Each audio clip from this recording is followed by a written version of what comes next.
찬양을 받으시기에 합당하신 하나님께 감사를 드립니다. 저희들을 백성 삼으시고 주님의 그 선하심과 의로우심을 깨닫게 하여 주셔서 주님을 의지하며 날마다 살아갈 수 있도록 허락하여 주시니 감사드립니다. 아무런 소망이 보이지 않을 때에도 하나님께서 우리의 소망이 되셔서 절망하지 아니하고 소망 가운데 즐거워할 수 있도록 은혜를 주심도 감사드립니다. 우리의 구원자가 되셔서 우리가 필요할 때마다 때따라 돕는 은혜를 허락하여 주셔서 우리를 여러 가지 환난 가운데 건져 주심도 감사드립니다. 하나님이 우리의 위로자가 되어 주셔서 우는 저희들의 심령들 가운데 주님께서 슬픔이 변하여 기쁨이 되는 역사들이 일어나게 하여 주옵소서. 하나님께서 우리의 치료자가 되어 주셔서 질병 가운데 주의 도우심을 구하는 저희들의 간구를 들으시고 우리의 연약함들을 치료하여 주옵소서. 하나님께서 우리의 소망이신 줄 저희들이 믿고 고백드립니다. 여러 가지 어려움 가운데서도 하나님으로 인해서 힘을 얻어서 고난을 넉넉히 이길 수 있는 주의 백성들이 되게 하여 주옵소서. 이 시간 주님을 더 알기를 원합니다. 우리 가운데 그의 영광을 허락하여 주시고 하나님으로 말미암아 우리가 새 힘을 얻을 수 있도록 은혜 베풀어 주옵소서. 걸어가신 예수님 이름으로 기도드립니다. 아멘. 야고보서 3장 1절부터 6절 말씀입니다. 야고보서 3장 1절부터 6절입니다.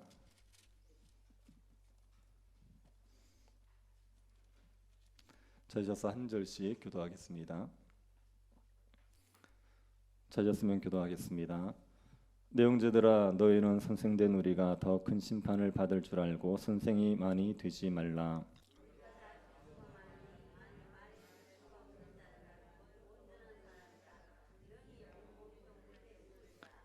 우리가 말들의 입에 재갈 물리는 것은 우리에게 순종하게 하려고 그 온몸을 제하는 것이라.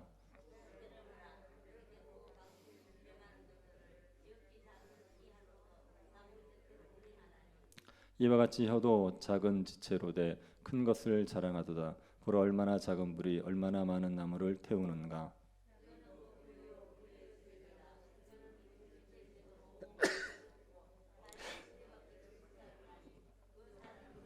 지옥불에서 나느니라. 아멘. 얼마 전에 우리나라에 산불이 나서 피해를 많이 입었습니다. 산불은 오랫동안 키운 나무를 모두 다 태워버리지요. 그 안에 살고 있는 곤충과 동물도 태웁니다. 산불로 인하여서 생태계가 파괴되는 많은 피해가 있습니다. 산불이 난 곳은 예전의 모습으로 회복하는데 몇 년이 다시 걸릴지 알 수가 없습니다. 산불의 피해는 너무 크기 때문에 자나깨나 불조심을 해야 됩니다. 그런데 불조심보다 더 조심해야 되는 것이 말조심입니다. 말은 산불보다 더 큰 피해를 줍니다. 말이 우리의 삶을 태울 수 있습니다. 가정을 태우고 교회를 태우고 나라를 태울 수도 있습니다. 그래서 말조심을 해야 됩니다. 성경에서는 말조심하라는 경고를 여러 곳에서 하고 있습니다. 잠언이나 전도서에서도 말조심하라는 경고들이 많이 나오죠. 그런데 오늘 본문만큼 강력하게 말조심을 경고하는 본문이 있을까 싶은 생각이 듭니다. 오늘 본문은 말조심할 것을 강한 어조로 우리에게 경고하고 있습니다. 야고보 선생님은 경고는 혀에 재갈을 물리는 것이라고 했습니다. 경건을 위해서는 반드시 말을 조심해야 됩니다. 그러면서 말조심을 위해서 오늘 본문의 교훈을 주고 있습니다. 야고보 선생님이 말조심하도록 권면하기 위해서 세 가지를 말하고 있습니다. 첫 번째는 말실수를 안 하는 게 불가능한 일이라는 것을 기억하라는 겁니다. 1절을 다시 한번 보시겠습니까? 내 형제들아, 너희는 선생된 우리가 더 큰 심판을 받을 줄 알고 선생이 많이 되지 말라. 야고보 선생님이 선생이 되지 말라 이렇게 말합니다. 왜 선생이 되지 말라고 합니까? 선생이 되면 더 큰 심판을 받습니다. 선생들이 더 큰 심판을 받는 이유는 선생들은 말을 하기 때문이죠. 말을 많이 하는 사람들이 선생입니다. 그러다 보면 말실수를 하게 됩니다. 그러니 더 큰 심판을 받게 되는 겁니다. 그래서 말로 인해서 더 큰 심판을 받지 않기 위해서는 선생이 되지 말라고 말하고 있습니다. 만약에 성도들이 이 말씀에 순종해서 선생이 되지 않기로 하면 교회는 난리가 나는 거 아시지요? 주일학교 교사들이 사표 다내고 교육자들이 사표 다내면 교회가 마비되어 버립니다. 그래서 지금 이 말씀은 선생이 되지 말라. 문자적으로 그렇게 얘기하는 게 아니라 말 실수를 안 하는 것은 너무 어렵다는 걸 얘기하고 싶은 겁니다. 어느 정도로 어렵냐? 말을 안 하는 방법밖에는 말 실수를 줄일 수 있는 방법이 없다고 얘기할 정도로 그렇게 어렵다는 측면에서 조심하라는 거지 선생이 되지 말라고 문자적으로 얘기하는 것 아닙니다. 가끔 보면 이 말씀 가지고 주일학교 교사들한테 권하면 선생 되지 말라 했다고 주일학교 못하겠다고 얘기하는데 그런 의미 아닙니다. 두 번째도 2절도 같은 의미로 얘기하고 있습니다. 우리가 다 실수가 많으니 만일 말에 실수가 없는 자라면 곧 온전한 사람이라 능히 온몸도 굴레 씌우리라. 온전한 사람이라는 것은 모든 것이 부족함이 없고 흠이 없는 완벽한 사람이죠. 예수님을 닮은 사람입니다. 온전한 사람이 된다는 것은 굉장히 어려운 일이지요. 그런데 말에 실수를 하지 않는 사람이라면 온전한 사람이 될 수 있다는 겁니다.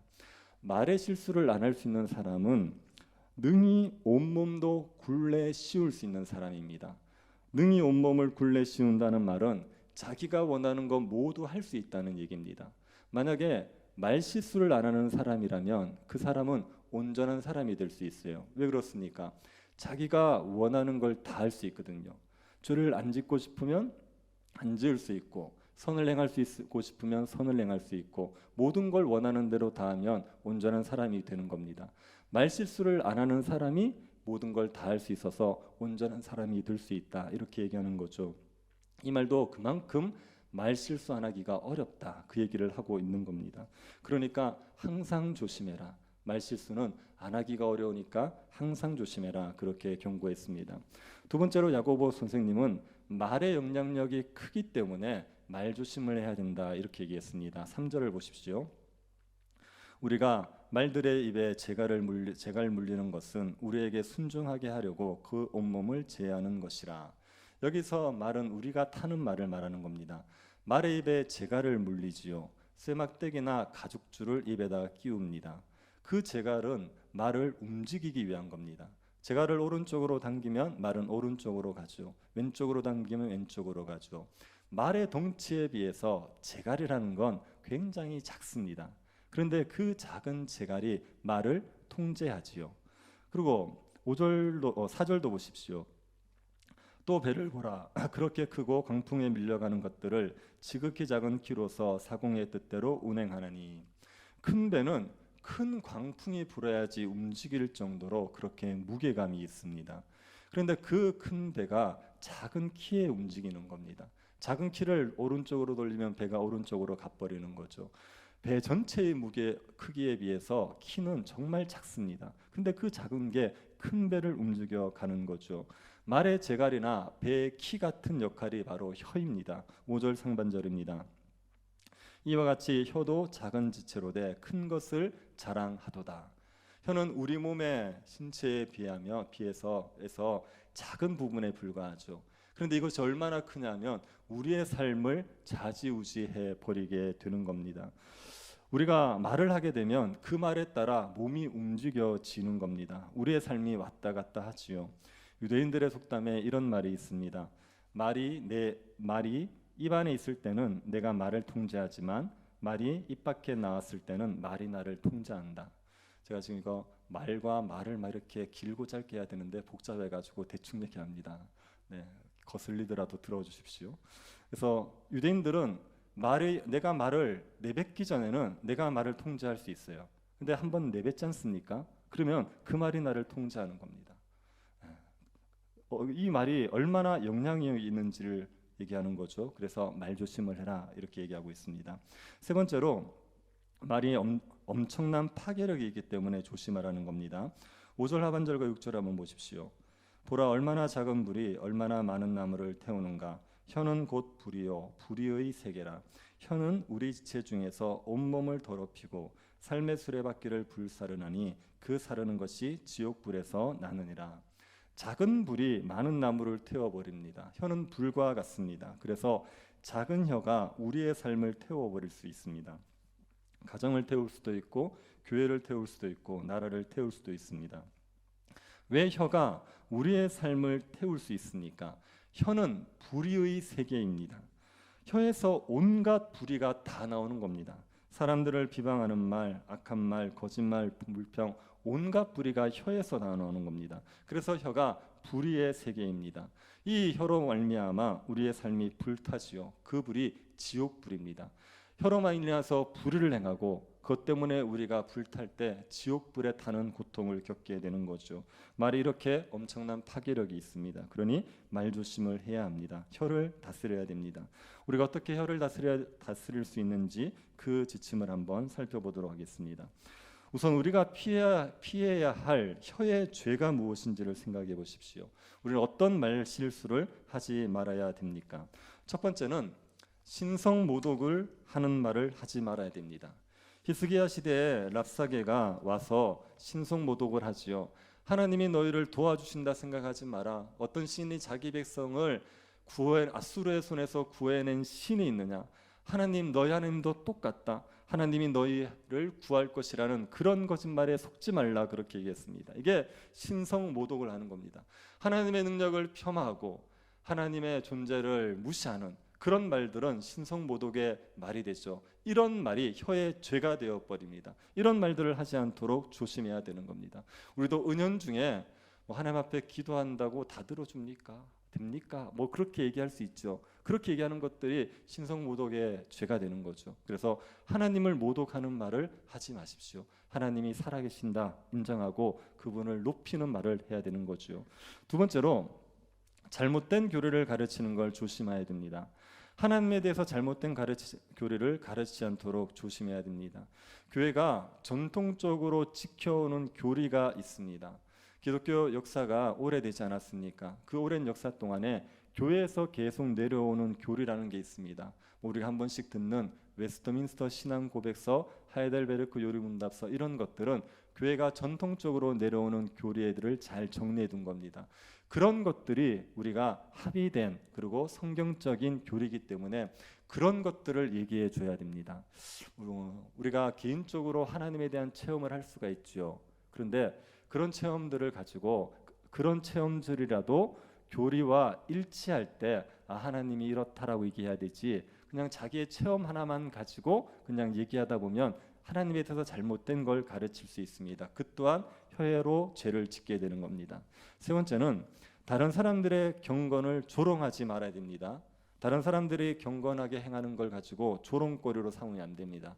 다윗이 언약궤를 예루살렘으로 모시고 올 때 기뻐 뛰며 춤을 췄습니다. 그때 미갈이 어떻게 했습니까? 다윗을 업신여겨 버렸죠.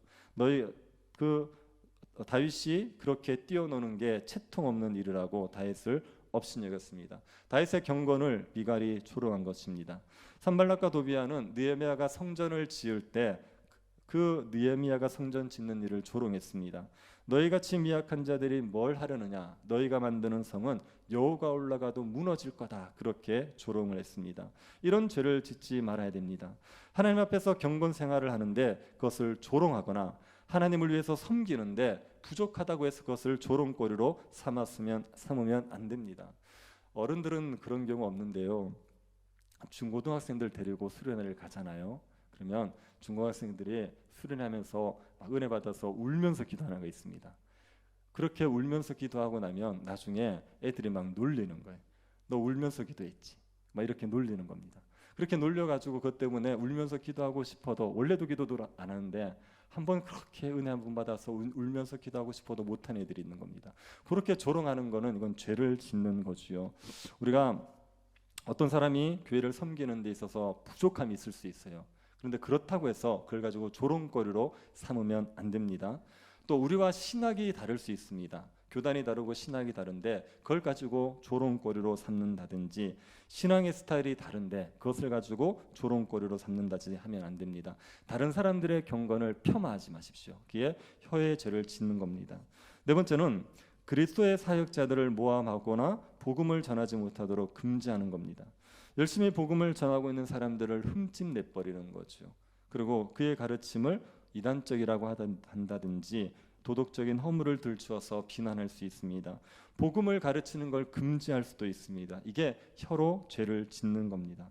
다섯 번째는 하나님의 이름을 망령되게 일컫는 것도 혀의 죄지요.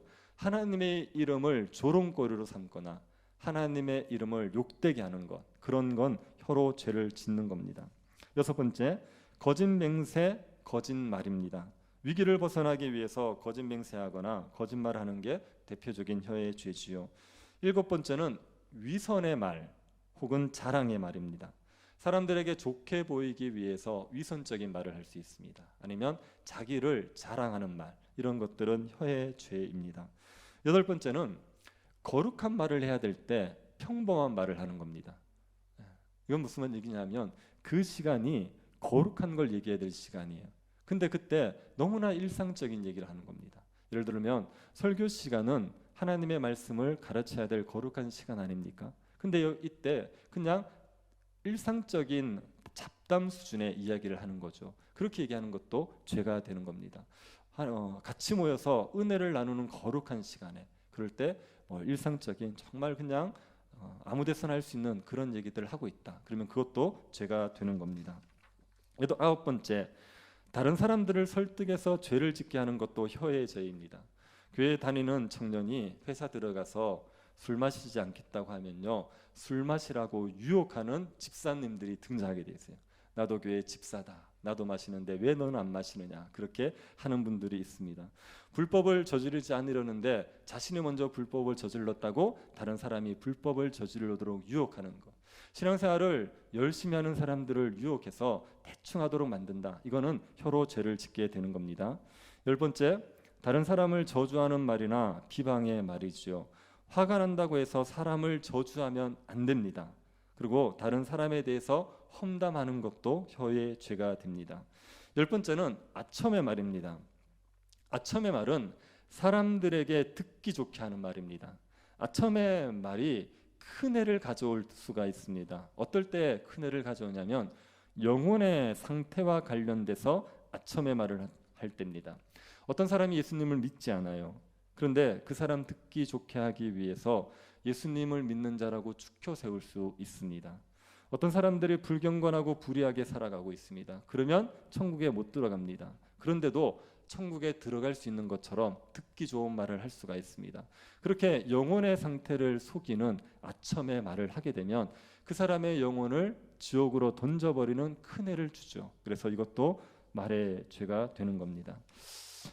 혀로 짓는 죄는 11가지만 있는 게 아닙니다. 무수히 많이 있습니다. 리차드 백스터가 나열한 혀의 죄가 30가지였습니다. 제가 그 많은 죄를 다 나열할 수 없어서 그 중에 11가지만 축약을 한 겁니다.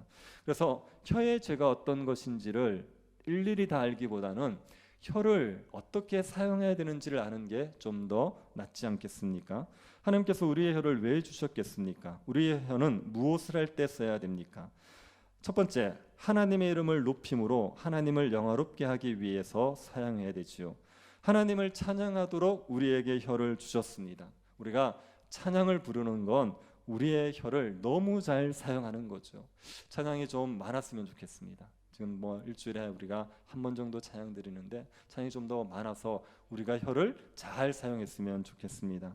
두 번째, 하나님께 감사하고 하나님이 행하신 일을 선포하도록 우리에게 혀를 주신 겁니다. 하나님께서 우리에게 은혜를 베푸셨을 때 감사합니다. 그렇게 고백하기 위해서 혀를 주신 거죠. 그리고 하나님께서 우리의 영혼과 또 우리의 육체와 교회와 세상을 위해서 하신 일을 선포할 때 그때 하나님이 우리에게 주신 혀를 잘 사용하는 겁니다. 그래서 자꾸만 하나님 앞에 감사를 고백하고 하나님께서 행하신 일을 자꾸 말하시기를 바랍니다. 어떤 분들을 만나면 이런 얘기를 정말 잘하시는 분들이 있습니다. 하나님께 너무 감사하다 그래요. 그래서 하신 일들을 하나님께서 나에게 행하신 일들을 자꾸 고백하는 겁니다. 사람들이 그냥 일상적으로 넘어갈 수 있는 거예요. 코로나에 걸렸다가 나오면 그냥 시간 가면서 낫나 보다 이렇게 생각할 수 있지 않습니까? 그런데 이것도 하나님의 은혜라고 생각하고 감사하고 하나님께서 이렇게 취해 주셨습니다. 그렇게 선포하는 겁니다. 이게 혀를 너무 잘 사용하는 거죠. 세 번째는 기도하라고 혀를 주신 겁니다. 우리 자신과 교회와 나라와 영혼을 위해서 기도하라고 이 혀를 주신 겁니다. 네 번째, 복음을 전하고 복음을 수호하라고 혀를 주셨습니다. 우리가 복음을 전해야 되죠. 그리고 복음을 공격하는 사람들에게서 복음을 지키기 위해서 변론해야 되는 겁니다. 이런 일을 하도록 혀를 주셨습니다. 다섯 번째, 사람들을 권면하고 축복하고 칭찬하고 사랑을 표현하도록 혀를 주셨죠. 사람들이 죄를 지었을 때 죄를 회개하도록 권면해야 됩니다. 사람들을 저주하지 말고 축복해 줘야 됩니다. 좋은 점들이 있으면 칭찬을 해주십시오. 사랑을 표현해 주십시오. 이게 우리 혀를 잘 사용하는 겁니다. 여섯 번째, 우리가 세상에서 살아가는데 필요한 말들을 하도록 우리에게 혀를 주셨습니다. 세상 사람들과 세상의 일들을 위해서 필요할 때 우리가 말을 해야 되죠. 그것은 혀를 잘 사용하는 겁니다. 우리의 삶을 이렇게 부드럽게 하기 위해서 농담을 하고 즐거운 이야기를 나누는 그것도 세상 살아가는 데 필요한 겁니다. 너무 농담이 없으면 삶이 내게 건조해요. 그래서 한 번씩 농담도 할 수 있는 이것도 혀를 잘 사용하는 겁니다. 이런 목적에 적합하게 혀를 쓰면 잘 쓰는 거죠. 이런 목적에서 벗어나면 혀를 잘못 사용하는 거고 말실수를 하게 되는 겁니다. 말실수를 하지 않으려면 어떻게 됩니까? 첫 번째는 마음을 깨끗하게 만들어야 됩니다. 마음에 가득한 게 입으로 나오게 되어 있습니다. 그래서 혀를 지키려고 해도 소용없습니다. 지켜야 될 건 마음입니다. 우리의 마음이 교만해져 있지 않습니까? 교만한 말이 나오게 되어 있습니다. 우리가 누군가에 대해서 마음에 멸시하는 마음이 있잖아요. 그러면 무시하는 말이 나오게 되어 있습니다. 하나님에 대해서 감사하는 마음이 있으면 감사가 표현하게 되는 것처럼 마음에 가득한 것이 입으로 나옵니다. 그러니 마음을 깨끗하게 하십시오. 여러분의 마음에 분노나 미움 이런 것들이 담겼을 때는요, 그럴 때는 좋은 말, 선한 말이라도 하지 마시기 바랍니다. 마음에 분노가 담겨 있으면 그게 내용은 좋아도 좋은 말로 전달이 안 됩니다. 여러분, 자녀들에게 부모가 하는 얘기 중에 나쁜 말이 있습니까? 하나도 없거든요. 다 옳은 말이에요. 그런데 자녀들이 그거 듣기 싫어합니다. 이유가 뭡니까? 마음에 분노, 이걸 담아서 얘기하니까.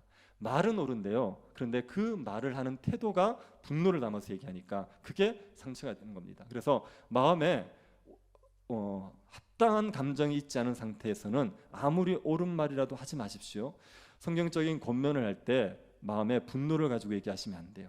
그러면 그 옳은 말이 옳은 말로 들리지 않고요, 오히려 사람을 불쾌하게 만들 수 있습니다.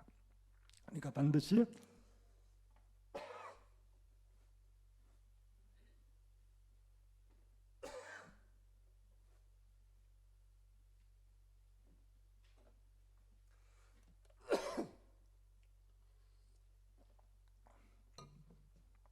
코로나가요 뒤끝이 있어요. 이게 안 없어집니다. 그래서 반드시 마음을 깨끗히 하셔야 됩니다. 두 번째, 말하기를 배울 때까지 침묵하는 법을 배우십시오. 지식보다 말이 앞서지 말아야 됩니다. 자신이 잘 알지 못하는 것은 말하지 않으려고 해야 됩니다. 잘 모르면서 말하게 되면 그러면 말에 실수를 하게 됩니다. 그래서 일단은 바르게 알아야 됩니다. 바르게 알기 위해서 잘 들어야 되고 잘 듣고 바르게 알고 나서 그러고 나서 말을 해야 되는 겁니다. 세네카는 사람이 두 개의 귀와 한 개의 입이 있다고 했습니다. 이게 두 번 듣고 한 번 말하라는 의미라는 거죠. 그래서 말을 이렇게 신중하게 하기 위해서 듣는 것을 잘해야 됩니다. 그리고 말을 적게 하면 우리가 다툼과 위험과 후회를 피할 수가 있습니다. 또 지혜롭다는 말을 듣게 되죠. 탐욕스러운 재판관이 가장 미워하는 사람이 있습니다. 어떤 사람이냐면 말을 적게 하고 많이 사랑하는 사람, 이런 사람을 탐욕스러운 재판관이 제일 미워한답니다. 왜요? 이 사람들은 좀처럼 재판받을 일이 없거든요. 재판을 받아야 돈이 되는데, 그런데 말을 적게 하고 사랑을 많이 하는 사람들은 좀처럼 재판받을 일이 없어요. 그러니까 재판장에게는 도움이 안 되니까 이런 사람을 미워하는 겁니다. 교회에서도 가장 사랑받는 성도가 누군지 아세요? 말은 적게 하고 헌신을 많이 하는 사람, 그냥 묵묵히 섬기는 성도가 가장 사랑 적게 받습니다. 처음에는 말이 화려한 사람들이 사람들에게 관심을 끌어요. 매력이 있게 느껴져요. 그런데요, 그런 사람들이 오래 가는 게 아니라요, 말하지 않고 사랑 많이 하는 사람들이 교회에서 오래 가요. 그런 분들이 시간을 지나면 정말 존중받고 존경을 받게 되는 겁니다. 그러니 말을 적게 하고 사랑을 많이 하고, 이게 듣기를 속히 듣고 말하기를 더디하는 게 유익하지요. 우리가 말할 때 두 가지가 필요합니다. 첫째, 말할 필요가 있는 것이냐 이걸 알아야 되고, 두 번째, 이해하고 있는 것이냐 이걸 알아야 됩니다. 그 전까지는 침묵해야 됩니다. 세 번째, 성급하게 말하지 말아야 됩니다. 특히 민감한 문제에 있어서는 성급하게 말하지 말아야 됩니다. 말하기 전에 여러 번 생각해야 되죠. 말하기 전에 여러 번 생각하는 게 말한 후에 여러 번 후회하는 것보다 낫습니다.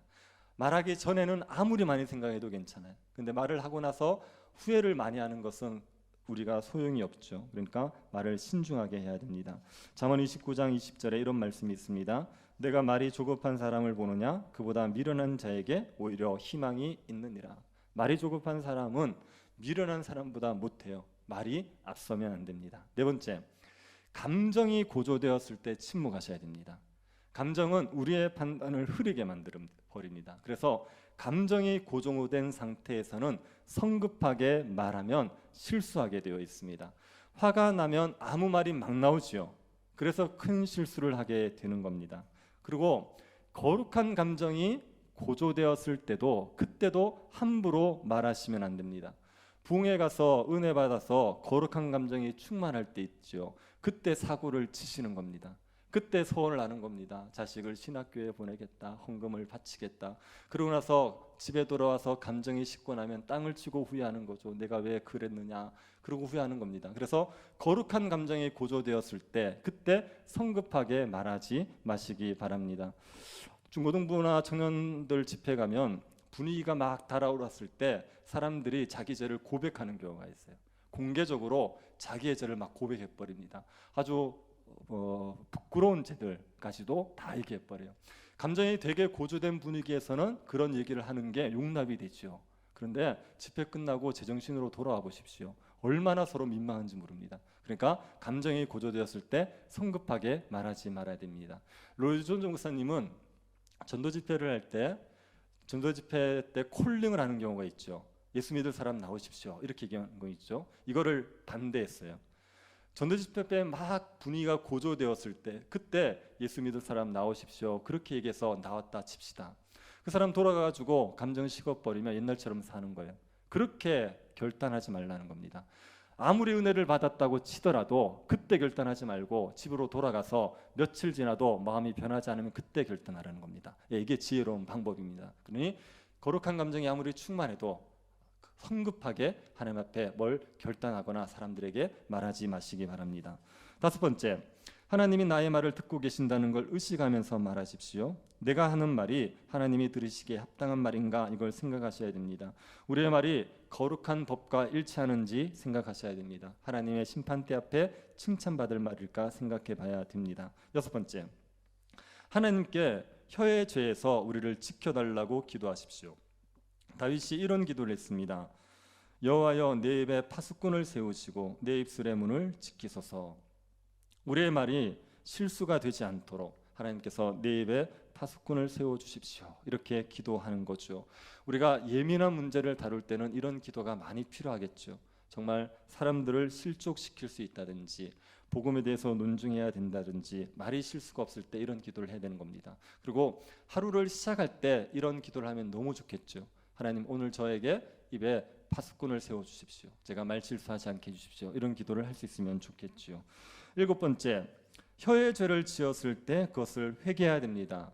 말 실수는요, 반복되게 되어 있습니다. 이게 습관이기 때문에 반복되게 되어 있습니다. 그래서 잘못했던 말을 우리가 회개하지 않으면 그걸 똑같이 반복하게 되는 겁니다. 그러니까 죄를 짓고 나면, 말로 죄를 짓고 나면 그것을 회개하면서 돌이키셔야 됩니다. 자신의 말을 한번 점검해 보십시오. 제가 이 설교를 준비하면서 이제 혀의 죄가 이런 것이라는 걸 알고, 그러고 나서 제가 쓴 언어를 생각해 보니까 이게 알게 모르게 실수를 굉장히 많이 했더라고요. 감정이 흥분될 때 성급하게 얘기하지 말라 그랬잖아요. 근데 누가 어떤 부탁을 했는데 이렇게 갑자기 감정이 고조되어서 쉽게 얘기했던 것도 있고, 이게 이걸 가지고 점검해 보니까 얼마나 말로 많은 실수를 하는지를 알겠더라고요. 그래서 이런 것을 점검해 보시고, 그리고 옆에 사람에게 여러분의 언어가 어떤지를 한번 물어보는 것도 도움이 됩니다. 자기는 자기 언어를 잘 모릅니다. 자기가 쓰는 언어가 상대를 불쾌하게 하는지 아니면 잘못되어 있는지를 잘 모릅니다. 그래서 옆에 사람에게 물어보면 제일 좋습니다. 여러분의 언어를 제일 잘하는 사람이 누구겠습니까? 가족이겠죠.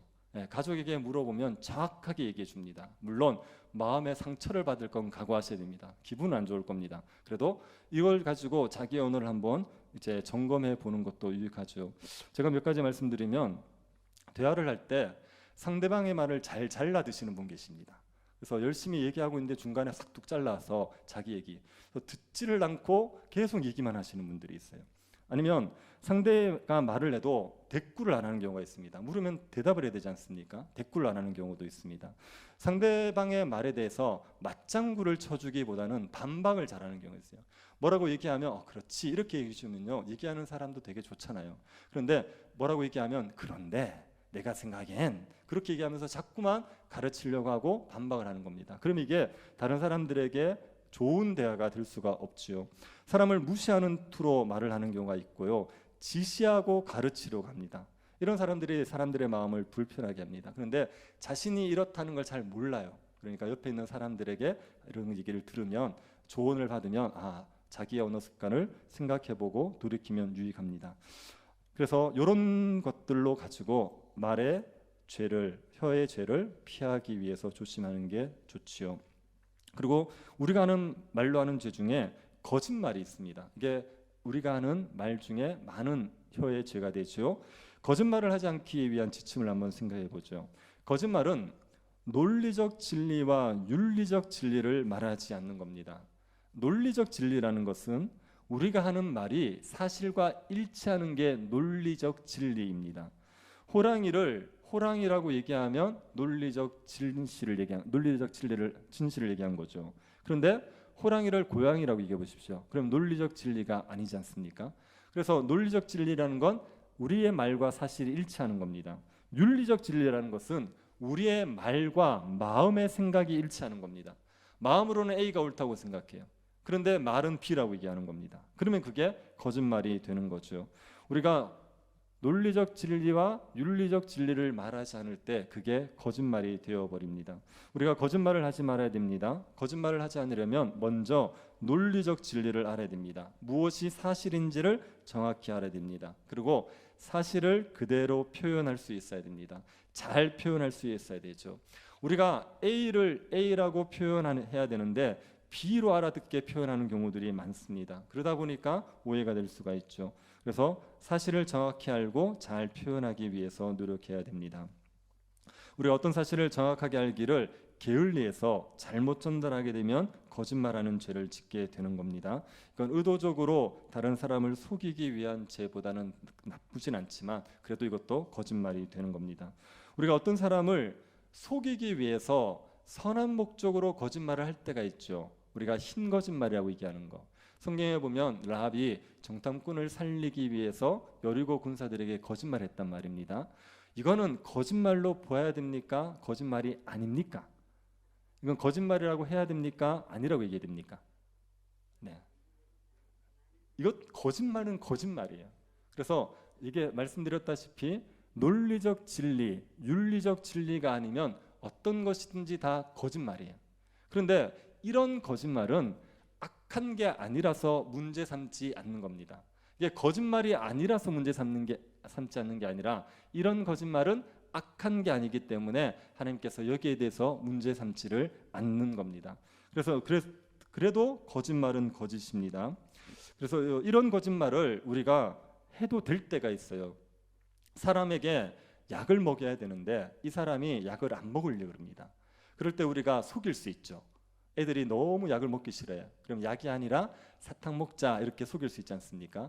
이런 거는 사람을 살리기 위한 거죠. 그러니까 이런 거짓말은 악하다고 얘기하지는 않습니다. 그렇기 때문에 이것들은 우리가 허용이 될 수 있는 겁니다.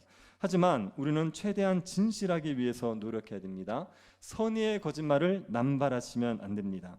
우리가 선이라고 생각하지만 우리의 지혜가 어리석어서 우리는 선이라고 생각했던 것이 사람에게 유익하지 않을 수 있어요. 그래서 최대한 진실을 얘기하기 위해서 노력해야 되는 겁니다.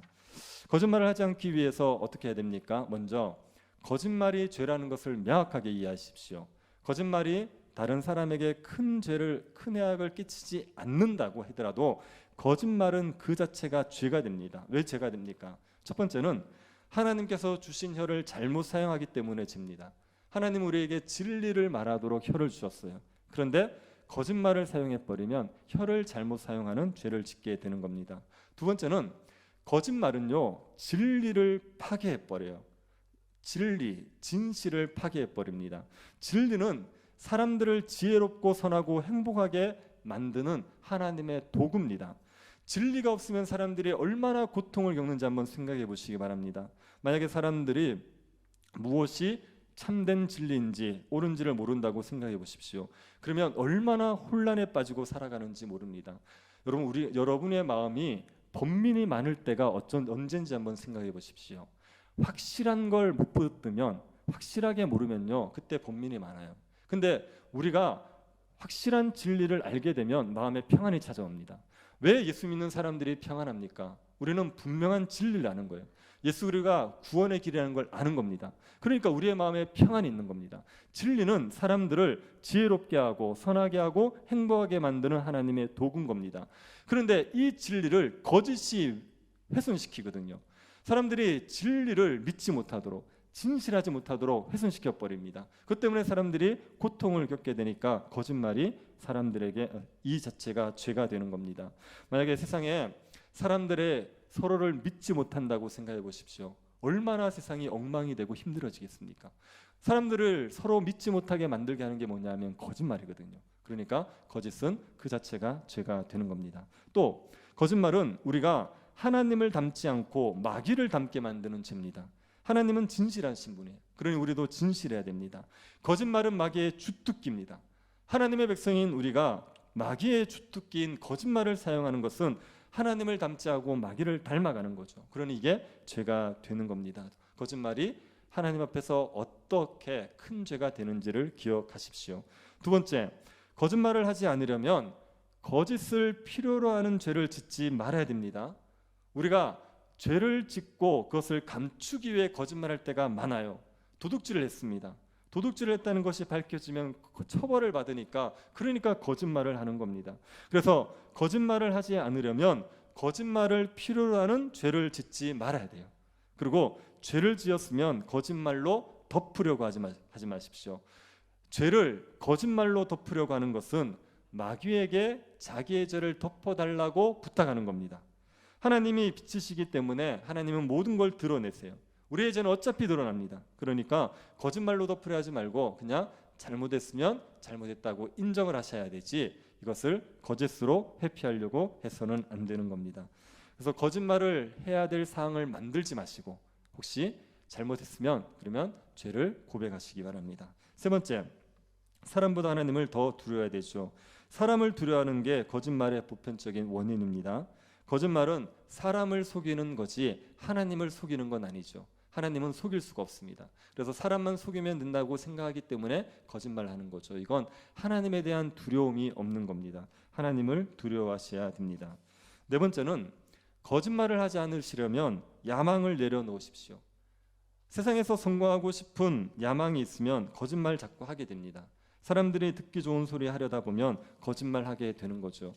사람들에게 뭔가 기대하고 사람들에게 뭔가 얻으려는 욕심을 가지게 되면 거짓말을 말하게 되는 겁니다. 그러니 성공을 추구하려는 야망을 내려놓으시고 진실을 추구하셔야 됩니다. 다섯 번째, 하나님을 신뢰하는 법을 배우십시오. 하나님을 신뢰하지 못하게 되면 거짓을 행하게 됩니다. 아브라함이 애굽으로 내려가면서 아내를 누이라고 속였지요. 왜 속였습니까? 자기 죽고, 아내 죽고 자기 죽을까 봐. 아브라함이 뭘 못 믿은 겁니까? 하나님이 자기를 보호해 주실 것, 이걸 못 믿었죠. 그러니까 하나님을 신뢰하지 못하면 거짓말을 자꾸 하게 되는 거죠. 여섯 번째, 부드러운 양심을 유지하십시오. 양심이 무뎌지지 않습니까? 거짓말을 하고 나서도 거짓말했다는 죄책감이 없어져요. 거짓말을 자꾸만 반복하면요, 거짓말이 습관이 되어서 조금도 찔리지 않게 되는 겁니다. 제가 애들하고 마피아 게임이라는 거 아시나요? 예, 마피아 게임이라고 있어요. 이건 거짓말을 해야지 살아남는 게임입니다. 제가 처음에 그 마피아 게임을 할 땐 얼마나 이게 긴장이 되는지요. 제가 거짓말 한다는 게 이렇게 너무 어색해 가지고 그래서 얼굴에 막 티가 날 정도로 긴장이 됐었어요. 근데 이것도 자꾸 하니까요. 얼마나 철판이 깔리는지요. 제가 얼마나 잘 속였는지 모릅니다. 그래서 마피아 게임에서 웬만하면 저는 살아남았습니다. 근데 아이들이 나중에 일부러 목사님부터 죽이자 그래서 죽었지 제가 얘기하면 웬만하면 설득이 됐다고요. 그러니까 이게 반복하면요 무뎌지더라고요. 거짓말 자꾸 얘기하면 양심이 둔해진다고요. 그러니까 양심을 부드럽게 지키셔야 됩니다. 하나님과 자꾸 교제하셔야 돼요. 하나님과 교제하셔야지 하나님 앞에서 진실하고 싶은 마음들을 잃어버리지 않을 수 있습니다. 그런데 하나님과의 교제가 멀어져 버리면 양심이 둔하여져서 자꾸 거짓을 행하게 되는 겁니다. 마지막으로 우리가 피해야 될 말 중에 헛된 말과 중언부언이 있습니다. 헛된 말이라는 것은 어떤 겁니까? 헛된 말이 중요하지 않은 말이나 농담을 헛된 말로 생각하는데 그렇지 않습니다. 그냥 이제 사소한 일상의 대화도 이것도 인간관계에서 윤활유 같이 좋은 거예요. 또 농담도 필요하고 좋은 겁니다. 그래서 유머가 있는 것 이런 걸 가지고 우리가 헛된 말이라고 얘기하지 않습니다. 헛된 말은 전혀 선을 이루지 못하거나 비교적 선을 이루지 못하는 말입니다. 바울이 디도에게 이런 말을 했습니다. 어리석은 변론과 족보 이야기, 분쟁과 율법에 대한 다툼을 피하라. 이것은 무익한 것이요 헛된 것이니라. 우리의 신앙에 별로 중요하지 않은 문제를 치열하게 논쟁하는 것, 성경에서도 명확하게 말하지 않는 부분을 치열하게 논쟁하고 있는 건 헛되고 무익한 겁니다. 이게 헛된 말입니다. 또 어떤 사실을 전달하기 위해서 불필요한 말들을 너무 많이 하는 거예요. 그것도 헛된 말이에요. 또 농담이 지나친 것도 헛된 말입니다. 며칠 전에 아카데미 시상식에서 어떤 사람이 농담으로 뭐 이렇게 다른 배우의 아내를 이제 농담거리로 삼았죠. 그 때문에 두들겨 맞지 않았습니까? 예, 이게 헛된 말을 하는 거죠. 그리고 자기의 일상을 주저리 계속 얘기하는 거예요. 그러니까 뭐 아침에 일어나서 뭘 먹었는데 그리고 뭘 했는데 그래서 이런 걸 계속 주저리 얘기하는 거 이것도 헛된 말입니다. 다른 사람을 비난하고 모욕하는 말도 헛된 말이죠. 이런 헛된 말을 그쳐야 됩니다. 중언부언의 말도 있습니다. 했던 말을 또 하는 것, 별로 중요하지 않은 말을 자꾸만 반복하는 것, 기도할 때도 같은 이 말을 계속 반복하는 것, 이건 중언부언입니다. 이런 것들은 시간 낭비하는 죄를 짓는 겁니다. 이런 헛된 말을 피해야 됩니다. 우리의 말은 하나님을 영화롭게 해야 됩니다. 감사하고 찬양하고 기도하고 진리를 말하고 사람들을 칭찬하고 사랑을 표현하는 데 사용해야 됩니다. 하루 동안에 얼마 동안이나 하나님 앞에 이 합당한 말을 많이 했는지를 한번 점검해 보십시오. 내가 하는 말 중에 헛된 말, 죄가 되는 말이 많은지 아니면 혀로 합당하게 잘 쓰는 게 많은지를 한번 점검해 보시기를 바랍니다. 그래서 우리의 말을 하나님의 뜻대로 사용하려고 애써야 됩니다. 우리가 말을 악하게 자꾸 사용하면요, 우리의 말은 칼과 같아 돼버려요. 그런 말이 있죠. 어떤 사람은 혀를 칼날처럼 쓴다고. 사람을 찌르고 죽이는데 혀를 자꾸 쓰게 되는 겁니다. 그런데 우리가 하나님의 뜻에 합당하게 혀를 자꾸 쓰면 우리의 혀는요 양약과 같습니다. 좋은 말이 좋은 약처럼 사람을 치유하고 살리는 말이 될 수가 있어요. 그래서 우리의 말이 칼 같은 말이 되어서 사람을 아프게 하고 죽이는 말이 아니라 우리의 혀가 양약과 같이 되어서 사람들을 치료하고 살리는 그런 말이 될 수 있기를 바랍니다. 우리의 혀를 잘 하나님의 뜻대로 잘 사용하여서 우리의 혀로 사람을 살리고 하나님을 영화롭게 하는 그런 삶을 살아갈 수 있게 되기를 간절히 바랍니다. 자비하신 하나님, 우리에게 은혜를 베풀어 주셔서 감사드립니다. 우리를 주님께서 하나님 백성 삼으셔서 마음으로부터 하나님을 경외하는 마음 주시니 감사드립니다. 우리의 혀로 하나님을 찬양하고 감사하고 하나님이 행하신 선한 일들을 선포하는 데 힘쓰게 하여 주옵소서. 혀로서 죄를 짓지 말게 하여 주십시오. 우리의 혀를 악하게 사용하여서 하나님의 영광을 가리고 사람들의 마음을 아프게 하는 사람들 되지 않게 하여 주시고 하나님을 영화롭게 하고 사람들을 살리는데 우리의 말이 사용되게 하여 주옵소서. 걸어가신 예수님 이름으로 기도드립니다. 아멘.